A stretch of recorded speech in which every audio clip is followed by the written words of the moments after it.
It seems every day that the line, "you either die a hero or live long enough to see yourself become the villain," rings truer and truer. Just look at Zhang Wei, the creator of Doluo Dalu, who is the subject of today's video. Initially, he had been viewed as a role model to look up to, as Zhang Wei had worked his way up from a humble author to someone who had his works adapted into famous live-action shows, animations, manhwas, and even games. All of these things bringing him over $18 million a year in revenue.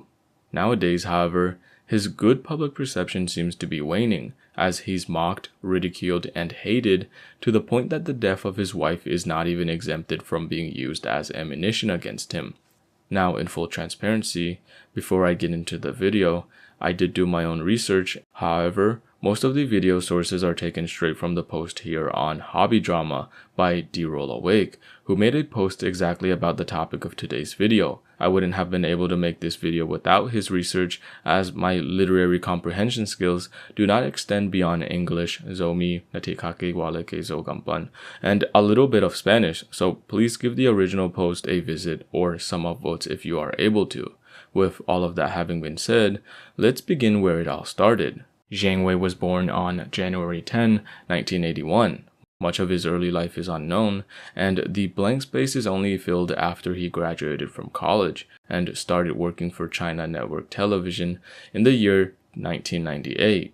While working for China Network Television, Zhang Wei began reading web novels. Inspired by the web novels he read, in 2004, Zhang Wei began writing his own works under the pen name of Tang, debuting with his first web novel, Child of Light, and later signing to Qdian, one of, if not the biggest web novel platform. In the following years, Zhang Wei would continue to write and finish one work after another. In the year 2007, Zhang Wei became married, which will be relevant later on. Shortly after, in the year 2008, Zhang Wei began working on Doluo Dalu, the novel that he is most well known for, his cash cow, his golden duck, just anything along those lines. After the release and success of Doluo Dalu, Zhang Wei was living relatively good, releasing novels set in the same universe and generally just writing things out. For the most part, people loved him. His image was that of a role model, someone to look up to, and someone that you should aspire to be, as he had worked his way up from a humble author to this behemoth in the industry. Furthering the public's admiration and love of Zhang Wei was his relationship with his wife, as Zhang Wei would share about their story in an autobiographical novel that he wrote, which was later adapted into a well-received live-action show, and because of that, now he was not only a role model, but also a loving, caring, and quite the romantic husband.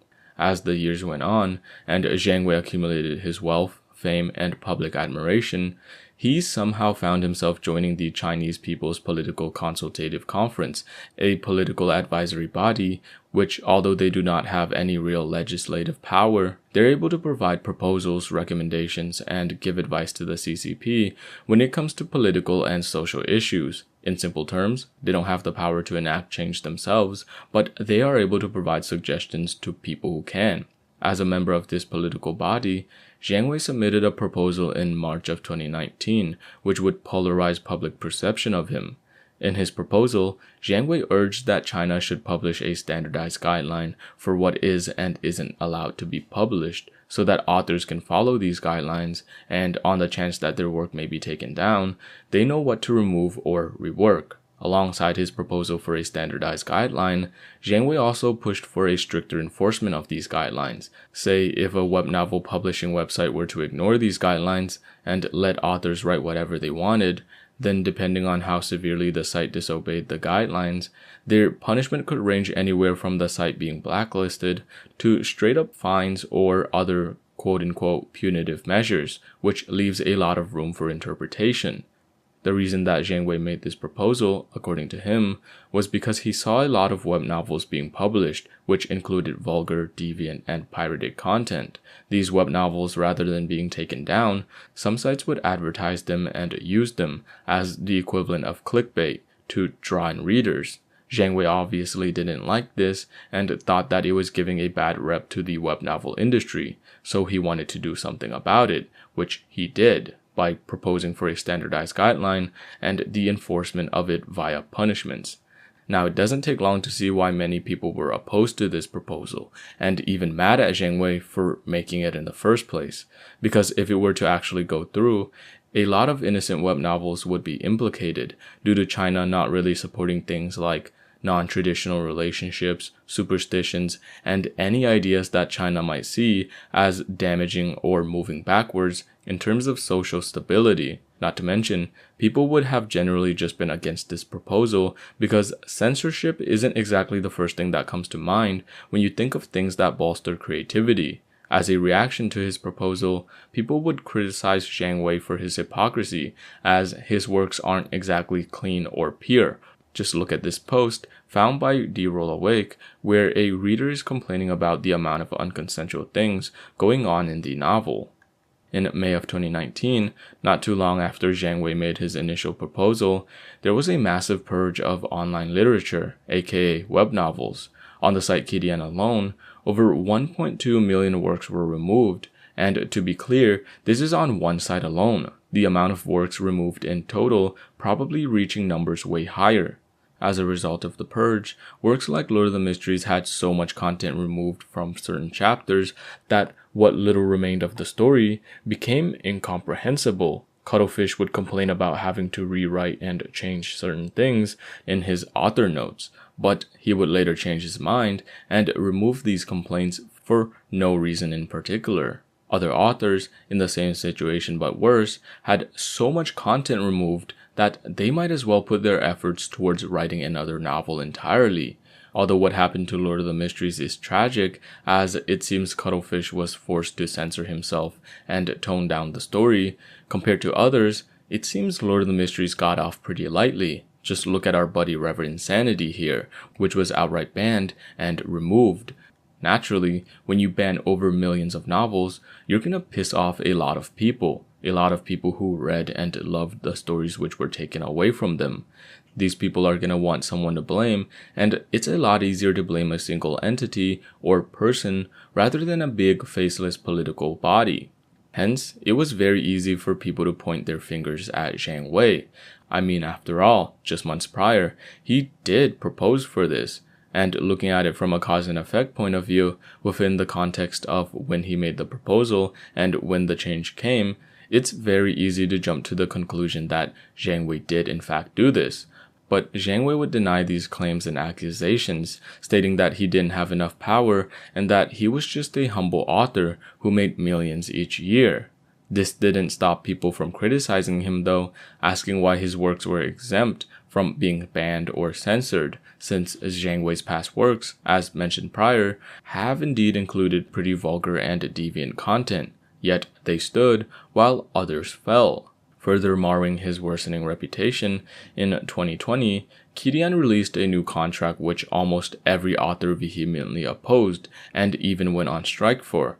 I say almost because Zhang Wei supported it in a very long post, basically stating that in the lifespan of authors, in the beginning, suffering losses from unfair contracts is unavoidable. It's just a matter of not losing out too much. He then goes on to state that the new contract was instated by people who just got into the positions, and if people have a problem with these new people in power or don't trust them in general, then they should at least trust Tencent, the big daddy of Kidian, because big giant corporations always care for your well-being. Towards the end, I'm guessing he wanted to leave some words of encouragement for authors who felt disheartened by the new contracts, as he ends the long post by saying the following. In the 16 years of writing, I have experienced too many ups and downs, physical pains, the loss of my wife, all kinds of complications, all kinds of troubles. What supports me to persist is my love for online articles and the support of readers. If I hadn't really loved the industry, I wouldn't have been writing for 16 years. I hope that our industry is good. I hope that every author can be good. We are self-reliant, and self-confident. I'm not writing this to justify myself because I don't need to, and those doubts don't make me eat less. But I really don't want some author friends who are new to the industry, as well as those who are hesitant in their hearts, to continue to hesitate and panic. Please be strong and confident. If the industry is good, we can be good. Let's work together for the industry and for ourselves. You might think this is not so bad so far, but he then continues on and says, my friend says, is it convenient for you to send these alone? Do you want everyone to do it together? But I feel that I have to carry it. Actually, I'm not in a good mood today, and I really don't want to say anything, because today is my late wife's 38th birthday, and I miss her more in my heart. Happy birthday, Muji. If you're still wondering as to why this is so bad, there's two main reasons. Firstly, in the past, when Zhang Wei's wife had died, Zhang Wei expressed his grief in the author's note of one of his chapters. A web novel editor in a group chat that had apparently leaked expressed their thoughts that Zhang Wei was using his wife's death to attract attention. Well, Zhang Wei got that person fired, and most people supported Zhang Wei in this situation. But we're in this situation now, in which Zhang Wei is addressing a controversial new contract that's completely unrelated to his wife. Yet he brings her in and mentions her 2 times and how he's so miserable at her loss. Even people who may have defended him prior would find it hard to defend him after seeing this. Like, if you're genuinely mourning her to this extent, then why not just delay making a comment about this issue till her birthday passed, or just better yet, not including your wife in a post that's completely unrelated to her. This was the first reason as to why this post was so bad for Zhang Wei, and the second reason being that he's supporting a new contract that is outright disrespectful to writers and treats them like trash, or maybe even worse. In the industry, it's no secret that people hate web novel. Did you know that your favorite writer on web novel probably doesn't even own the rights to their own work? And this isn't even something new either. But what's insane is that the new terms and conditions imposed this time around are so bad that those who were fine with the prior crazy terms had to draw the line. The new contract defined the relationships between authors and Kidian as that of contracted and contractor. So taking the writer's IP wasn't bad enough, as now the author is reduced to that of someone who's just contracted. Furthermore, since you're just a contracted, in the event that Kidian wants to terminate their contract with you, then they can. And they might even have someone else finish your novel for you, which is absolutely crazy. Chinese authors are already getting paid jack for raking in millions of views to their sites, yet these platforms wanted to drain them even more. Hence, many people, authors included, were very mad about this. And when they saw Zhang Wei defending this horrible contract, it was the equivalent of Kanye going on Alex Jones and saying some crazy things about some Austrian painter.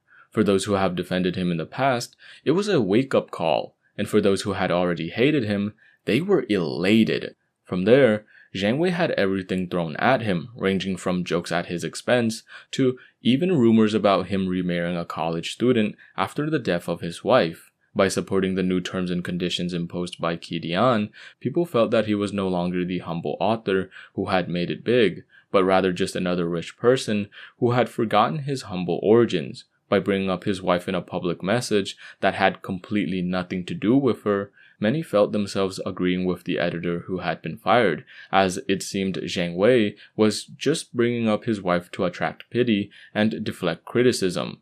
Furthermore, there was still the nasty rumor that he had caused the Great Novel Purge in May of 2019. All of these just fueling the hate further.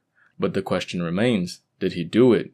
The short and boring answer is that it's unlikely, but we don't really know for sure. Here's an article Derola Wake found that suggested that the CCP had their sights on the web novel industry as early as February of 2019, a month before Zhang Wei's proposal.